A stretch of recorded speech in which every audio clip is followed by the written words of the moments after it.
다시 인사드립니다. 마라나타. 정말 주님께서 곧 오십니다. 항상 우리의 인사지만 정말 더 가깝구나 하는 생각을 많이 하게 됩니다.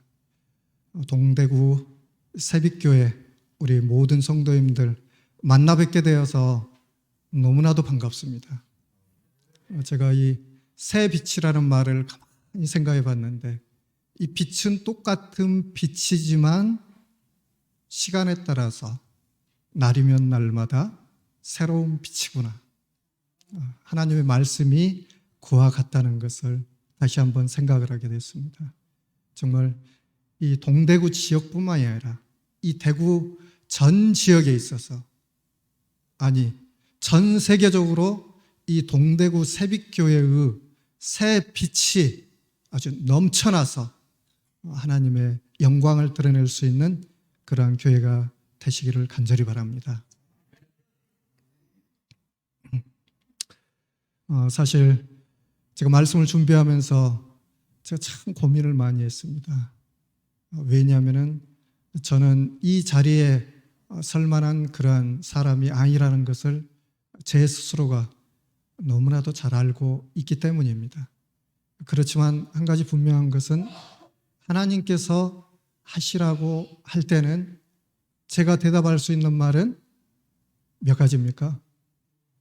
네, 하나밖에 없었습니다. 네, 아멘. 성경에서 배운 것은 아니오가 아니라 네라는 것이었습니다. 아멘. 그래서 섰습니다. 저는 단지 하나님의 말씀을 증거할 뿐입니다. 오늘 또 하나님의 말씀이 여러분들 가슴에 빛이 되시고 또한 새 빛이 되어서 새롭게 소성할 수 있는 그러한 시간이 되시기를 간절히 바랍니다. 제가 민수기 14장에 있는 내용을 참 좋아합니다. 볼 때마다 새로운 힘이 나는 것 같습니다. 이 갈렙의, 여호수아의 이 한마디 말들이 얼마나 힘이 있는지, 8절만 제가 한번 읽어드리겠습니다. 여호와께서 우리를 기뻐하시면 우리를 그 땅으로 인도하여 들으시고 그 땅을 우리에게 주시리라. 아멘입니까? 여호와께서 우리를 기뻐하시면, 이걸로 끝입니다. 여호와께서 우리를 기뻐하실까요? 모두를 기뻐하실까요? 네, 아닌 것처럼 생각이 들 때가 있지만 여호와께서는 항상 우리를 기뻐하신다는 사실을 잊어버려서는 안 될 것입니다. 마치 누가 우리를 영원히 기뻐하듯이 내 아버지, 내 어머니가 나를 영원토록 기뻐하듯이 하나님께서는 바로 그러한 분이시라는 사실을 제가 잊지 않고 살고 있습니다. 기원전 1450년, 참으로 오래된 세월이죠. 우리나라는 생각도 안 나는 그러한 역사의 때입니다. 이제 모세와 이스라엘이 애굽을 떠난 지 약 2년이 더 지났습니다. 이들은 이제 가데스 바네아라는 이곳에 도착해서 이제 가나안 적경에서 그 땅을 바라보고 있습니다. 이때 하나님께서 명령을 하시죠. 너희가 올라가서 그 땅을 차지하라. 저는 왜 하나님께서 이러한 명령을 하셨을까? 여기를 주목을 해봤습니다. 이 창세기에 있는 말씀을 보니까 이런 말씀이 있었습니다. 내가 아브라함과 이삭에게 준 땅을 내게 주고 내가 내 후손에게도 그 땅을 주리라. 이미 아브라함으로부터 약속된 그 땅에 이들이 이제 도착했기 때문에 그냥 올라가서 취하라, 가져라, 그 말씀을 하시는 것이었습니다. 400년 전 약속된 그 땅을 하나님께서는 당연히 취하라고 명령을 하셨던 거죠. 하지만 이상하게도 이스라엘은 머뭇거리고 아주 신중해졌어요. 정말 이해할 수 없는 일이에요. 그들은 말하죠. 저희가 먼저 정탐꾼을 보내어 그 땅을 탐지하게 한 후에 올라가십시다. 언제부터 이 사람들이 이렇게 계획적이고 신중한 백성들이 됐을까요? 하나님의 말씀에 즉각적인 순종은 아니하였지만 모세는 그들의 말을 하나님께 고하였고 하나님께서는 그들의 요구를 허락하셨는데, 제가 괄호를 하나 넣어놨는데요, 그 마음의 슬픔을 숨기시고 하나님께서 이제 각 지파에서 선발된 12명의 정탐꾼이 무려 40일 동안 가나안의 각 지역을 모험적으로 탐지하고 성공적으로 임무를 마치고 귀환합니다. 그리고 그들은 보고를 하죠. 그 땅의 열매를 손에 가지고 돌아와서 우리 하나님 여호와께서 우리에게 주시는 땅이 참으로 좋읍디다 라고 보고를 합니다. 백성들은 열렬한 마음으로 정탐꾼들의 이 보고에 귀를 기울입니다. 이 값진 산물들, 포도와 석류, 그리고 이 포도가 얼마나 컸는지 두 장정이 꿰어가지고 이렇게 왔던 이러한 보고들을 볼 때 마음이 얼마나 기쁘고 행복했는지 모릅니다. 그래서 백성들은 속히 그 땅에 들어가기를 원하는 마음으로 이 정탐꾼들을 재촉하죠. 빨리 갑시다. 그러나 여기에서 반전이 일어납니다. 그 땅의 아름다움과 자기들이 들고 온 획득물들을 의기양양하게 자랑하던 정탐꾼들의 낯빛이 180도로 확 바뀌면서 말합니다. 하지만 우리는 그 땅을 들어갈 수 없습니다. 저희가 보기에 그 땅의 거민은 강력한 사람들입니다. 그들의 성읍은 또 얼마나 견고하고 거대한지 모릅니다. 아낙 자손은 거인들이 아닙니까?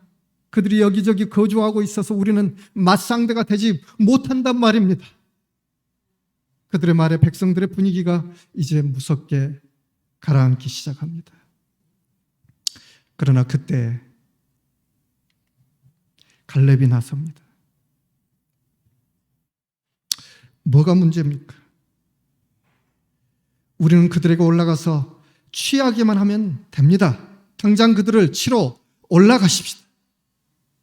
하지만 열정탐꾼은 완강하죠.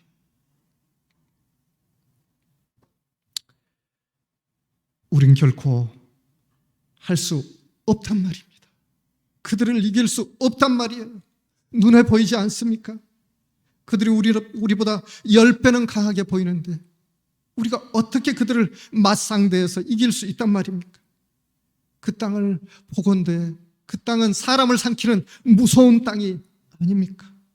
거기 거주하는 네피lim 무서운 거인 대장부들을 볼 때 우리는 마치 뭐 같다고요? 메뚜기 같다고요? 그토록 아름답고 비옥하고 좋은 땅이라고 방금 전까지 말했던 그 사람들의 말이 한 시간도 지나지 않아서 완전히 바뀌고 맙니다. 그들의 말에 백성들은 이제 땅을 치며 통곡하기 시작합니다. 하지만 갈렙과 여호수아는 10명의 정탐꾼들의 생각과 완전히 달랐습니다. 그들은 슬픈 표정을 하면서 옷을 찢고 울부짖습니다. 여러분 슬퍼하지 마십시오. 우리가 탐지한 땅은 진실로 아름답고 비옥한 땅입니다. 두려워하지 마십시오. 하나님께서 우리를 기뻐하실진대 우리는 당연히 그 땅으로 선히 인도해 주실 것을 우리는 믿습니다. 적과 꿀이 흐르는 약속의 땅을 들어가지 못할 이유가 무엇이란 말입니까? 하나님께서 명령하지 않으셨습니까? 그분의 명령을 따랐을 때 잘못된 일이 있었습니까? 하나님의 명령을 거역해서는 안 됩니다. 두려워하지 마십시오. 저들이 아무리 대단해 보여도 그들은 이미 우리들의 밥입니다. 그들에게는 이미 보호자가 떠났고 오히려 우리에게는 하나님께서 함께 하십니다. 우리가 잘 알고 있는 민수기 10장, 14장, 이 신명기 1장의 내용들입니다. 이 이야기를 회고해 볼 때 우리는 참으로 이상한 것을 발견할 수 있습니다. 보통 하나님의 백성들, 이 이스라엘이 하나님의 명령을 거절한 일이 사실은 없습니다. 뒤에서 거절은 했죠. 그런데 여기서 보니까 아예 대놓고 거역하고 있습니다. 지금까지 이스라엘은 하나님의 놀라운 기적을 맛보며 여기까지 올 수 있었습니다. 물과 음식과 기후와 포악한 적군들로부터 싸우면서 하나님께서 함께 하시면 모든 문제가 해결된다는 것을 끊임없이 경험하였습니다. 하지만 그들에게 약속된 가나안 땅을 눈앞에 두고 결정적으로 하나님을 거역하는 회개망측한 일이 벌어지고 있다는 것입니다. 문제가 무엇일까요? 부조와 선지자는 이렇게 기록하고 있습니다. 그들의 불신은 회중에게 어두운 그림자를 던지고 선민을 위하여 그처럼 자주 나타났던 강한 하나님의 능력을 잊어버리게 했다. 참으로 이스라엘 백성들이 머리가 아주 좋다고 그랬는데 그 경험했던 것을 이렇게 쉽게 잊어버릴 수가 있었을까요? 뒤쪽을 보시면 이렇게 나와 있죠. 그들은 불신으로 하나님의 능력을 제한했고 지금까지 그들을 안전하게 인도하신 손길을 신뢰하지 않았다. 자기들의 생각만 가지고 있었으면 좋은데 하나님의 능력을 제한했다. 막았다 그 말씀입니다. 참으로 놀랍지 않습니까? 사실은 이 이스라엘 백성들은 굳이 가나안 정탐을 할 필요가 없었죠. 왜? 약속된 것을 하나님의 명령을 따라서 수행만 하면 됐었거든요.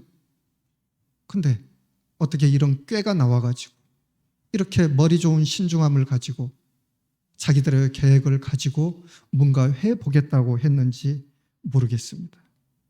부조와 선지자 389쪽은 이렇게 기록하고 있습니다. 가나안 사람들은 그들의 죄악의 한도를 채웠으므로 여호와께서는 더 이상 그들을 참으실 수 없으셨다. 여호와의 보호가 제거되었으므로 그들은 쉽게 항복할 것이다. 하나님의 언약에 의하여 그 땅은 이스라엘 백성에게 보증되어 있었다. 더 완전하게 하나님의 언약에 의해서 계획이 다 수립되어 있었다. 그래서 앞으로 나아가기만 됐었다. 이 말씀입니다. 저는 이 이스라엘 백성들의 상태를 가만히 지켜보면서 문제가 뭘까?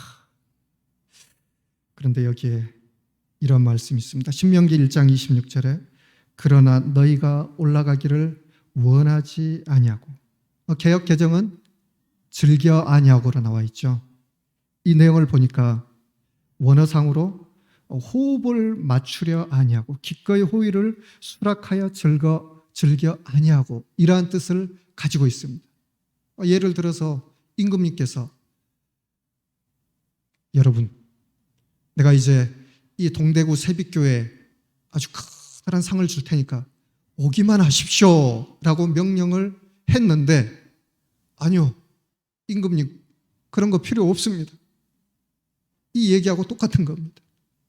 이 하늘의 왕께서 이 호의를 베풀어 주셨는데 즐겨 아니하고 그 호의를 수락지 아니했다는 것입니다.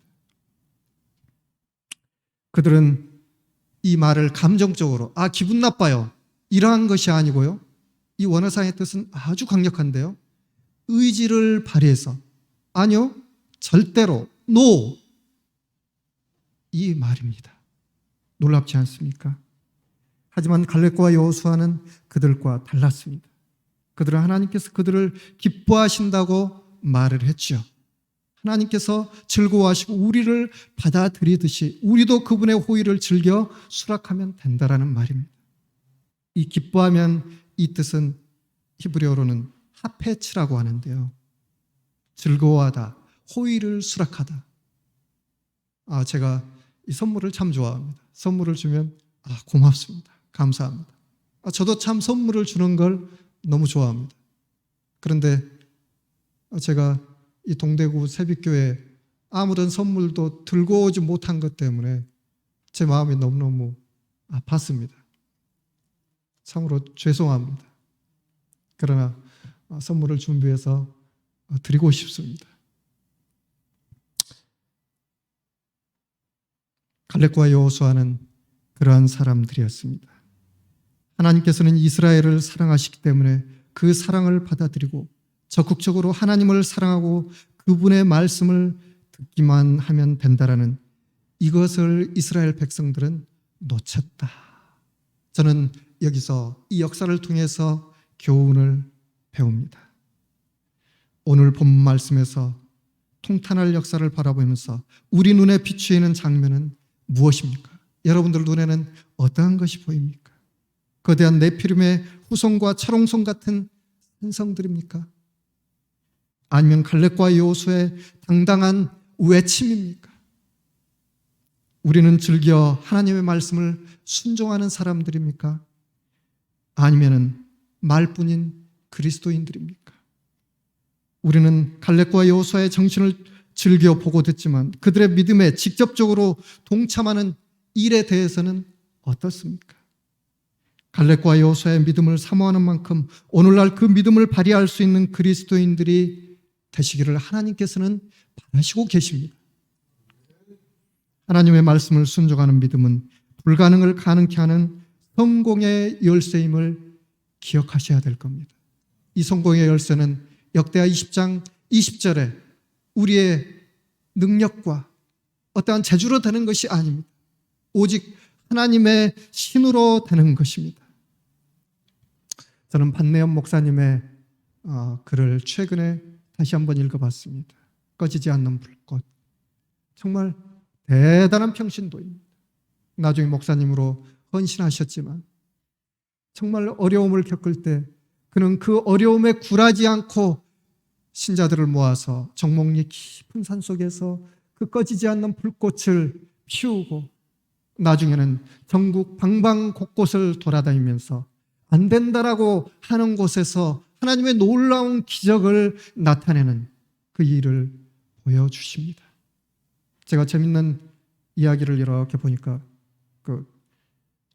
이곳 가까운 김천에 박종말 씨라는 분의 이야기가 나와서 이분이 어떤 분인가 쭉 보니까 우리 남대국 목사님 장모님이시더라고요. 이영자 사모님, 친정어머님 이야기인데 그 이야기가 아주 리얼하게 적혀 있었습니다. 정말 하나님께서 원하시면 그것을 즐겨 순종하는 그 사람에게 그것을 목격할 수 있도록 도와주십니다. 이게 바로 반내연 목사님을 통해서 제가 얻은 교훈이었습니다. 하나님의 말씀을 즐겨 순종하고 그분을 사랑하고 그분을 따르는 것, 이게 바로 부흥입니다. 오늘날 과연 교회 안에 부흥이 가능할까요? 영혼이 사라졌을까요? 가슴에 한번 의문문을 가지시고 하나님께 질문해 보시기 바랍니다. 2016년 몽골 울란바타르 웰빙 엑스포를 이제 사전 답사를 가서 우리 김요한 목사님께 제안을 했습니다. 참으로 훌륭하신 목사님이십니다. 지금 부가테지에 세계 선교부장님으로 계시는 분인데 이제 저희 집사람이 이런 제안을 했습니다. 목사님, 하나님께서는 이 길을 주셨고 하나님께서는 이 길을 통해서 하나님의 영광을 나타내실 것을 저희가 믿고 왔습니다. 그러니까 우리 몽골 대회와 함께 힘을 합쳐서 여기서 박람회를 하십시다. 그랬더니 목사님께서 이 플랜을 쭉 훑어보시더니 고개를 절레절레 흔드셔요. 집사님, 안 됩니다. 아니, 좀 살펴보세요. 이 몽골 대회는 대구 중앙교회보다 교세가 약합니다. 그런데 어떻게 전적으로 주체 주관을 다 한단 말씀입니까?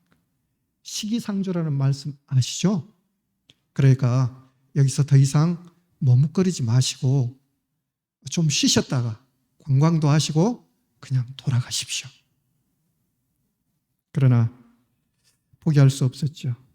그리고 결국은 하나님께서 그 길을 여셨습니다. 정말 놀라운 기적이 첫날부터 일어났어요. 믿기지 않았던 일들. 정말 많은 사람들이 찾아와서 여기가 도대체 어디냐? 이 교회를 다니고 싶다. 한국에 가고 싶다. 그리고 수많은 사람들이 자기의 정보를 기록을 했는데 마지막 날 보니까 목사님께서 50명도 안 나올 겁니다. 그런데 1260명의 구도자 명단이 나왔습니다. 김현 목사님, 사모님하고 우셨어요. 우시고 하나님의 역사를 간증하시고 그분들이 가장 또 놀라운 힘을 실어주시고 그 다음 2차 전도회를 할 수 있도록 도와주셨습니다. 하나님은 그런 분이십니다. 드디어 이제 2019년 두 번째 몽골 울란바타르를 가게 되었습니다. 이때는 이제 더 놀라운 일이 일어났죠. 아까 안식일학교 시간에 잠깐 보여주셨습니다만은 시간 관계상 뭐 다는 할 수가 없습니다. 근데 하루는 또 김요한 목사님께서 저를 부르시더라고요. 장로님, 네 목사님. 장로님께서 지금 항울교회 전도회 강사로 배정이 되셨는데 그 교회는 도저히 안 될 것 같습니다. 포기하십시오. 목사님 왜요? 그 교회는요 규모가 10명도 되지 않는 가정교회고요. 또 그 목사님은 지금 임산부라서 배가 이 정도 불러 있습니다. 잠시 후면 산딸입니다. 그래 포기하시죠.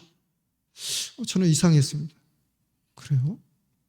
하나님께서는 다른 방법으로도 하실 수 있으실 텐데 그래서 저는 기도했어요. 하나님 이게 어떻게 된 일이죠? 하나님께서 원하시면은 하시고 또 제가 포기해야 될 일이라면 이 박람회만 집중하고 전도회를 또 이렇게 뒤에서 다 조력하는 데만 할 수 있도록 도와주십시오. 근데 놀랍게도 그 오후에 한 분 여성이 박람회장을 찾아오셨어요. 그리고서는 이석진이라는 사람이 누구냐 하고 찾아다니시는 거예요. 접니다. 그랬더니 저를 만나러 오셨다. 왜요? 그랬더니 제가 항울교회 목사입니다. 목사님이 오셨어요. 첫 마디가 그래요. 저희 교회 전도회를 해주세요. 네? 어렵다고 하지 않으셨습니까? 아니요. 저희는 해야 됩니다. 그래서 박람회가 끝나자마자 그 교회에 답사를 갔습니다. 제가 너무 충격받았습니다. 김여한 목사님의 말씀이 이해가 갔습니다. 왜냐하면은 교회라는 이 교회가 딱 들어갔더니 5평도 안 되는 가정교회였어요. 그냥 몇 사람이 딱 서면은 숨이 막혀가지고 뭐가 될까 하는 그 교회였습니다. 그러나 하나님께서는 어떠한 길을 여실지 모른다 생각하고 기도하고 준비를 했습니다. 드디어 이제 전도의 첫날이 됐습니다. 제가 강의를 이렇게 하는데 사람들이 안 보여요. 어른들이 하나도 안 보여요. 그런데 잠시 후에 3, 4, 5 어린아이들이 손을 잡고 들어오는 거예요. 그러더니 한 20명 정도가 들어왔습니다. 뭐 이렇게 끝나나 하고 이제 다음 날이 됐습니다. 그랬더니 다음 날은 1시간도 더 되기 전에 어린아이들이 빼곡히 타더니 그때부터 70명의 어린아이들이 그 방을 가득 채웠습니다. 그리고 끝날까지 이 아이들의 눈동자가 얼마나 별빛처럼 반짝이는지 하나님의 말씀을 하나도 떨어뜨리지 않고 다 쏙쏙쏙쏙 받아들이는 겁니다. 제가 마지막 날 물어봤습니다. 여러분 이 말씀을 이해했습니까? 하고 제가 퀴즈를 다 내봤어요. 놀랍게도 단 하나의 성경 말씀도 떨어뜨리지 않고 다 받아들이고 있었습니다. 2, 3명을 제외하고 모든 어린아이들이 침례 받기를 원했습니다. 이 아이들은 이제 부모들의 동의하에 침례를 받게끔 되어 있습니다. 이제 그 이후의 일은 다 맡겨놓고 왔습니다. 하나님께서는 그런 분이셨습니다. 정말 이 부흥이라는 것은 하나님께서 하시는 거였습니다. 저는 교회 증언 6권에 있는 이 내용에 큰 감동을 받고 있는데요. 주님께서는 모든 사람이 그 재능에 따라서 그에게 주어진 임무를 행하도록 요청하신다. 누가 이때 진영 밖으로 나가서 성령의 능력을 힘입어 그리스도를 위하여 지옥을 견디며 사람들을 위해서 성경을 펼치고 그들이 회개하도록 호소할 것인가? 제가 너무 좋아하지만 가슴이 아픕니다. 왜냐? 이 말씀을 증거하는 일은 즐거운 일만이 아니라 무엇을 견디어야 한다고요? 치욕을 견디어야 한다고요. 사실입니다. 수많은 치욕이 기다리고 있습니다. 이 치욕은 누가 지셨던 치욕이라고요? 예수님께서 그 치욕의 십자가를 지셨던 그 경험을 하게끔 해주신다는 것입니다. 그러면 그 치욕은 치욕입니까? 영광입니까? 네, 하나님의 영광을 드러내시기 위해서 우리에게 순종하는 우리에게 그 치욕을 허락하셨다는 것입니다. 주님께서는 하늘의 능력과 협력한 모든 남녀에게 사업에 대한 적합성을 주신다. 모든 여기란 재간, 용기, 인내, 믿음, 재치는 그들이 갑옷을 입을 때 나온다. 가만히 있으면이 아니라 갑옷을 입고 나가겠습니다 할 때 그 모든 것들을 주신다라고 분명히 기록되어 있는 것입니다. 저는 이 평신도 선교라는 말을 한편으로는 아주 좋아하기도 하고요, 한편으로는 안 좋아하기도 합니다. 왜냐? 평신도와 목회자를 구분하는 그 내용은 사실은 없기 때문입니다. 화이프의 모든 글들을 읽어보니까 목회자나 평신도나 다 하나에게서 나왔다는 것을 끊임없이 제시하고 있습니다.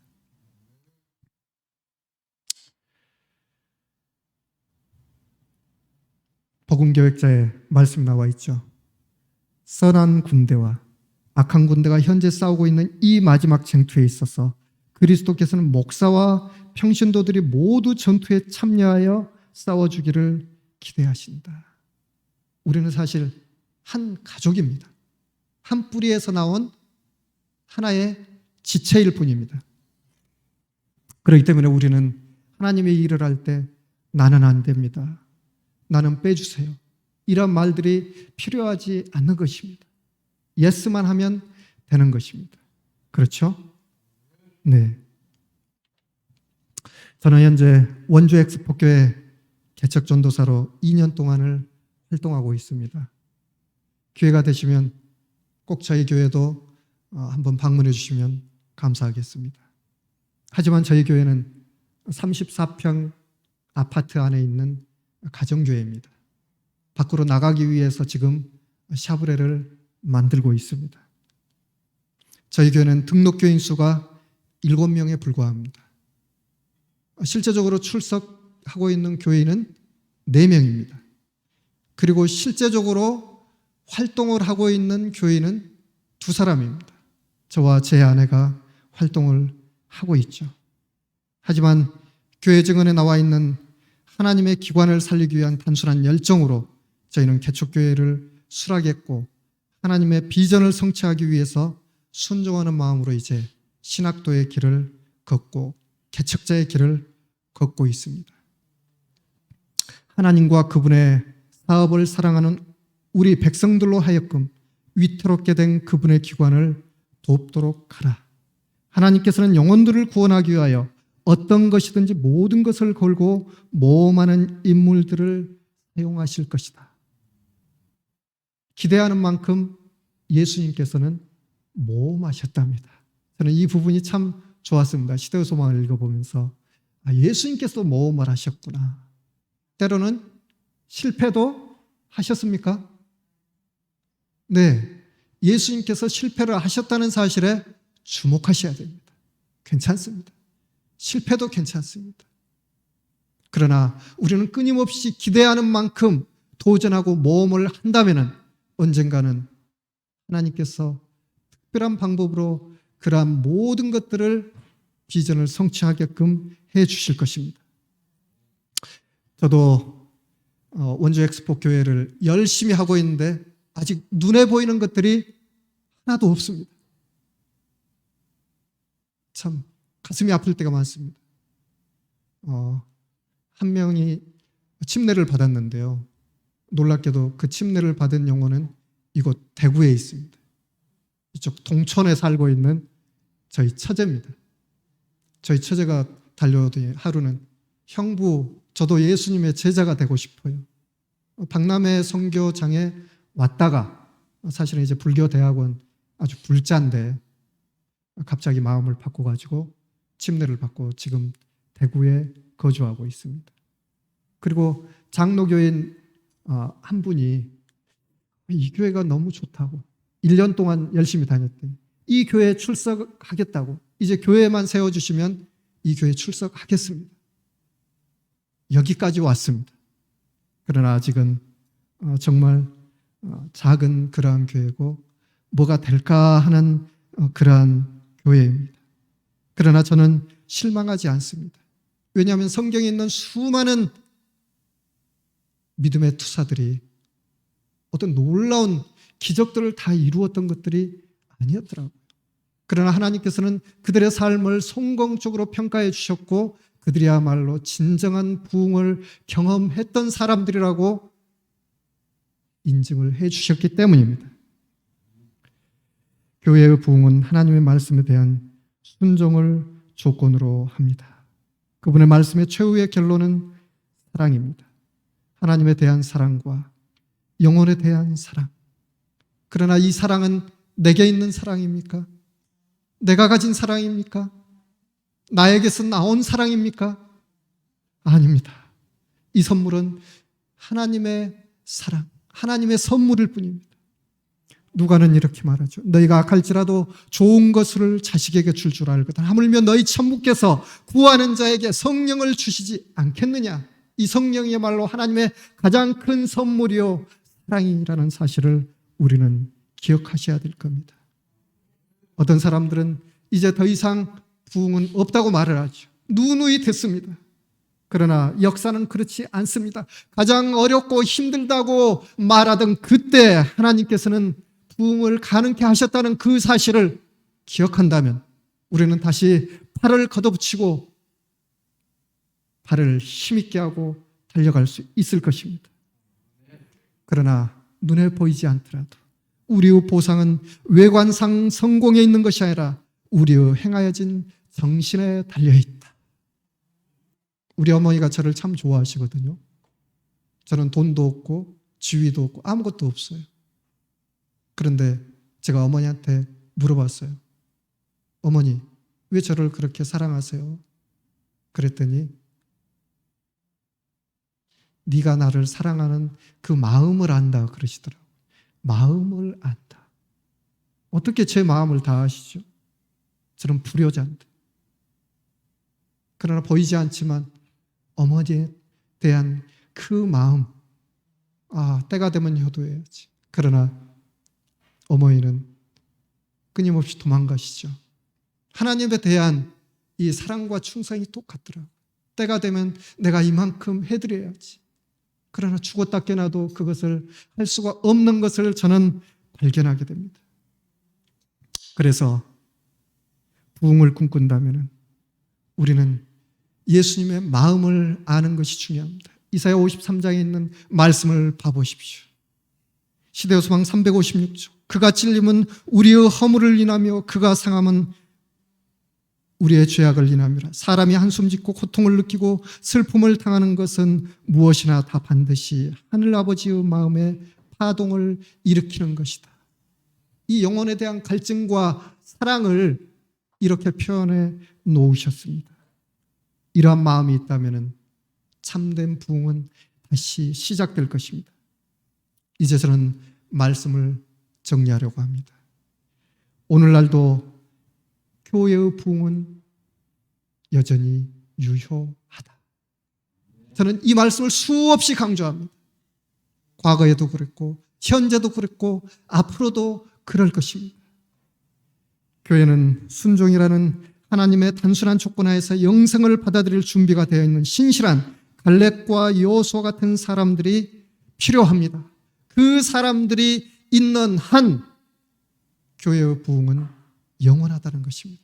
내가 교회의 부흥을 일으키는 것이 아니라 하나님께서 교회의 부흥을 일으키실 때, 내 마음의 부흥을 일으키실 때 나는 목격자요 증인으로서 그분을 증거하고 찬양하는 것, 이게 바로 부흥이라는 사실입니다. 그래서 부흥은 어려운 것이 아니라는 말씀입니다. 그러나 하나님의 사랑과 놀라운 역사가 이 동대구 새빛교회 영원토록 함께 하시기를 간절히 바라면서 말씀을 줄이도록 하겠습니다.